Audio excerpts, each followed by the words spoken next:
सत्यम शिवम सुंदरम।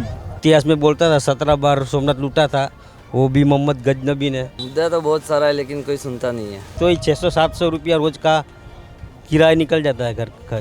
जो हमारी मांग है वो पूरी कर सकते हैं, उसको ही हम लोग वोट देगा। नमस्कार दोस्तों, मैं हूं राजकुमार चौधरी और आप देख रहे हैं चेतना मंच।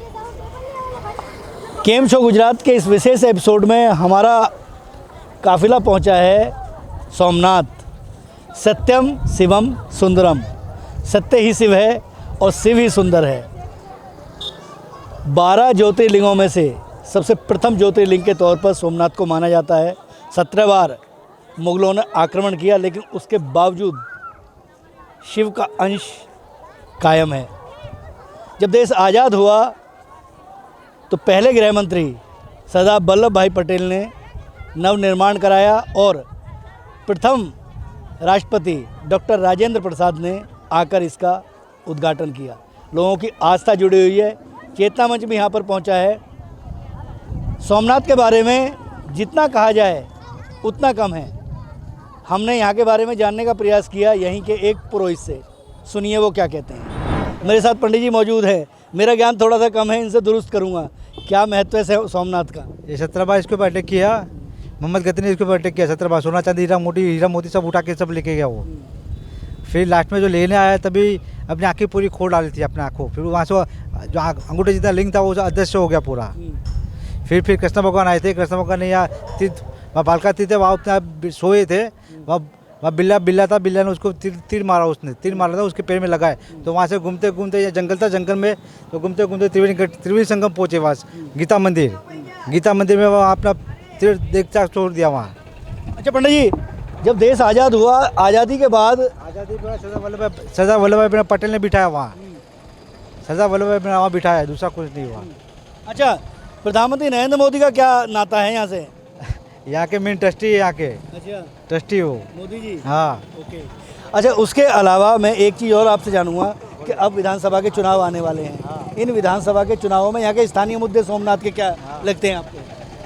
अच्छा, तो भी बढ़िया है। इधर अच्छा है, तो भी अच्छा है इधर। अच्छा, और कुछ यहाँ की जो पॉपुलेशन है आसपास की सोमनाथ की, कितनी जनसंख्या है यहाँ पे?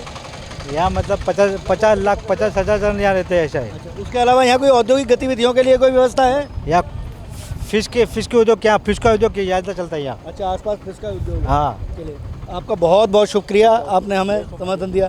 मैं एक बार अपने दर्शकों को दिखाने का प्रयास करेंगे। ये सोमनाथ का मंदिर है। यहाँ हम लोग पहुँचे हैं और हमारा सीधे मोटो ये है कि हम अपने जो दर्शक हैं उनको ग्राउंड जीरो की रिपोर्टिंग करें। ये रास्ता हमें समुद्र की तरफ लेके जाता है।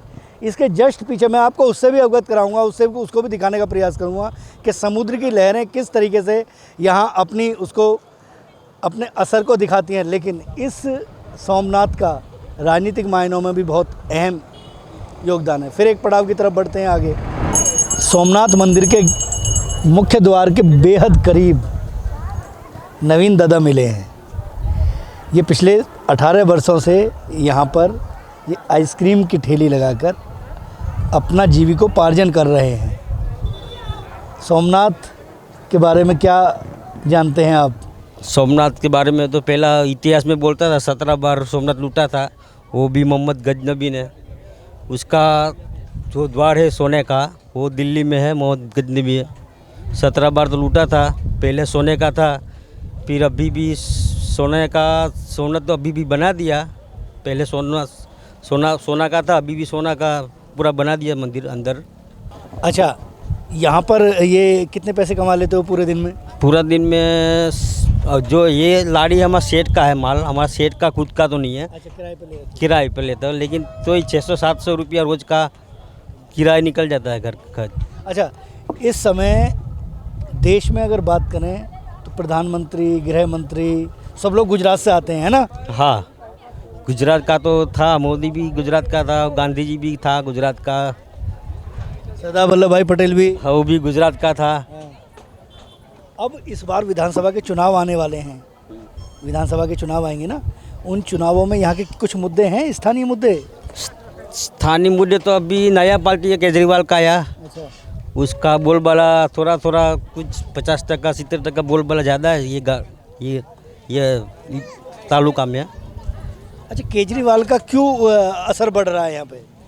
केजरीवाल उसने इतना वो बिजली का वो पब्लिक को मगज में घुस डाला, 200 यूनिट फ्री, तो पब्लिक उसमें थोड़ा करीब आता है उसकी। अच्छा, तो भारतीय जनता पार्टी को क्या करना चाहिए ऐसे में? भारतीय जनता पार्टी तो उसने तो कुछ हुद्दे निकाला है, वो खेत में सब थोड़ा फ़ायदा खेत वालों को 2-2 हज़ार भी अभी मिलता है हाल में भी, 2 महीने में 2-2 हज़ार मिलता है हाल में। अच्छा, महंगाई बहुत हो गई है ना वैसे? महंगाई तो है सर, महंगाई तो बहुत है लेकिन पहले कांग्रेस था तभी इतना महंगाई नहीं था, अभी तो बहुत महंगाई हो गया भैया। 5, 4.5, 3, 2500, 2700 तेल का भाव है, पहले इतना नहीं था, अभी तो बहुत तेल का भाव चढ़ गया सर। सरकार को कम करना चाहिए ना? सरकार को तो इसको कितना साल से 15 साल तो सरकार तो है भाजपा का, उसको थोड़ा कम करना चाहिए थोड़ा। देखिए, हर आम आदमी से जुड़ा मसला। देखो, ये बच्चा छोटा सा, बेटा क्या नाम है? हर्षद। पढ़ते हो? हाँ, कौन सी क्लास में? 6। अच्छा, क्या करोगे बड़े होके क्या बनोगे? डॉक्टर। डॉक्टर बनोगे? क्या बात। सपने देखते हैं बच्चे, है ना, लेकिन सपनों को साकार करने के लिए बेहतर तालीम की आवश्यकता होती है और महंगाई से लोग वास्तव में त्रस्त हैं। जैसा नवीन दा ने कहा कि सरकार को महंगाई पर कुछ कंट्रोल करना चाहिए। देखो, एक छोटी बच्ची है, इससे बेटा क्या कर रहे हो? ये संदन लगाता है। अच्छा, चंदन लगाते हो। ये किस लिए लगा रहे हो चंदन? 10 रुपया। पैसे के लिए? पैसे मिल जाते हैं? कितने पैसे मिल जाते हैं दिन में? 10 रुपया। 10 रुपये? एक बार का 10 रुपये? अच्छा, क्या नाम है? पढ़ते नहीं हो? पढ़ते। कौन सी क्लास में? 6ठा क्लास में। मैं यहाँ पे ये देखिए सामान बेच रहे हैं ये, और राजन है, राजन सामने है। राजन, कब से ये दुकान लगा रहे हो बेटा? 7 साल हो गया। अच्छा, गुजर हो जाती है? हाँ, थोड़ा बहुत हो जाता है, बारिश के टाइम भी थोड़ा बहुत कम मिलता है और डेली का हमको हफ्ता भरना पड़ता है इधर। अच्छा। हाँ, अच्छा, इस बार विधानसभा के चुनाव आने वाले हैं, कुछ मुद्दे हैं यहाँ के चुनाव में? मुद्दा तो बहुत सारा है लेकिन कोई सुनता नहीं है। अगर आप सुनाना चाहो, अगर आपकी सुनी जाए तो कुछ कहना चाहोगे? हम बेशक कहना चाहता है, जो हमारी मांग है वो पूरी कर सकते हैं, उसको ही हम लोग वोट देगा। क्या मांगे? हमारा परमानेंट एक जगह स्थान नक्की कर दे।